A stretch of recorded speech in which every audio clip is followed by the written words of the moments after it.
Dear students, ನಾನು ಹೇಳೋದಿಲ್ಲ, ಶಿಸ್ತಿನಿಂದ ಇದ್ದವರಿಗೆ ಗೆಲುವು ಸುಲಭ.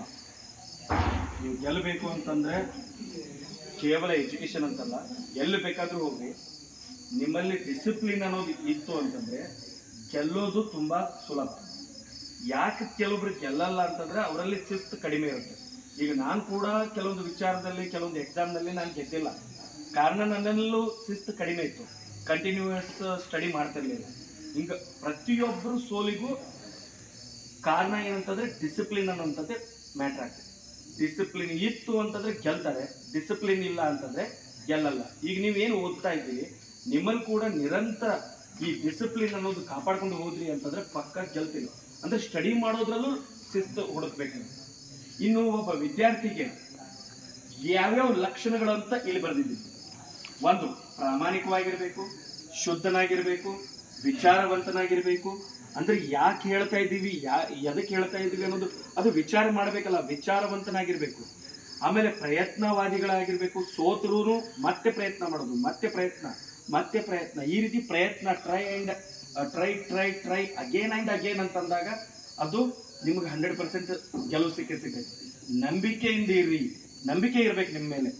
ನೀವು ಯಾವಾಗ ನಿಮ್ಮನ್ನು ನೀವು ನಂಬುತ್ತೀರಿ ಅವಾಗ ನೀವು ಗೆಲ್ಲುವಂಥ ಸಾಧ್ಯತೆ ಐತೆ. ವಿಧೇಯಕನಾಗಿರು, ಇವತ್ತು ಬರೆದಿರುವಂಥದ್ದು ಅಂದರೆ ಒಬಿಡಿಯೆಂಟ್ ಆಗಿರ್ಬೇಕು. ಟೀಚರ್ಸ್ ಮುಂದೆ ನೀವು ಎಷ್ಟು ಒಬಿಡಿಯೆಂಟ್ ಆಗಿರ್ತೀರಿ ಅಷ್ಟು ನಿಮಗೆ ಒಳ್ಳೆಯದು. ಸೊ ಆಮೇಲೆ ಇನ್ನೊಂದು ಶಿಸ್ತಿನಿಂದಿರು, ಶಿಸ್ತು ಬೇಕಾಗುತ್ತೆ.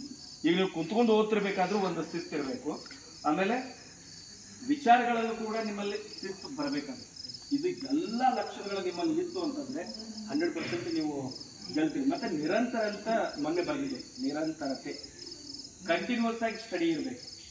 ಸೊ ಗೆಲ್ತಿರೋ ಆಟೋಮೆಟಿಕಾಗಿ ಗೆಲ್ತೀವಿ. ಇವೆಲ್ಲ ನಾವು ಸ್ಲೋ ಲರ್ನರ್ಸ್ಗಳು ಗೆದ್ದಿದ್ದ ಉದಾಹರಣೆ ತುಂಬ ಅದಾವ. ಇವತ್ತು ನಾವು ಏನು ಊಟಕ್ಕೆ ಹೋಗಿದ್ದೀವಿ, ಒಬ್ಬ ಸ್ಟೂಡೆಂಟನ್ನ ಒಂದು ಕಾರ್ಯಕ್ರಮ ಇತ್ತು. ಅಲ್ಲೆಲ್ಲ ಹಳೆ ವಿದ್ಯಾರ್ಥಿಗಳು KEB ಒಳಗೆ ವರ್ಕ್ ಮಾಡತ್ತಾರು, KSRTC ಒಳಗೆ ವರ್ಕ್ ಮಾಡತ್ತಾರು. ಅವರೆಲ್ಲ ಗೌರ್ಮೆಂಟ್ ಜಾಬ್ ತೊಗೊಳಕ್ಕೆ ಇಲ್ಲಿ ಏನು ಸ್ಕೂಲ್ನಲ್ಲಿ ಕೆಲವೊಂದು ಶಿಸ್ತುಗಳಿತ್ತು ಅದನ್ನು ಪಾಲಿಸಿದಕ್ಕೆ ವಸತಿ ಶಾಲೆ ನಿಮಗೆ ಸಾಕಷ್ಟು ಡಿಸಿಪ್ಲಿನ್ ಕೊಟ್ಟಿರ್ತೈತಿ. ಬರ್ತಾ ಬರ್ತಾ ನೀವು ಹೆಂಗಂತಂದ್ರೆ ಮಿಸ್ಬಿಹೇವ್ ನೀವೇ ಮಾಡ್ಕೊತೀರಿ. ಈಗ ಹೇರ್ ಸ್ಟೈಲ್ ಕೂಡ ಒಂದು ಡಿಸಿಪ್ಲಿನ್ ಆಯಿತು. ನನಗೆ ಸ್ಟೈಲ್ ಬೇಕು ಅಂತಂದ್ರೆ ಅದು ಇನ್ಡಿಸಿಪ್ಲಿನ್. ನಿಂತ್ಕೊಳ್ಳೋ ರೀತಿ ಕೂಡ ಒಂದು ಡಿಸಿಪ್ಲಿನ್.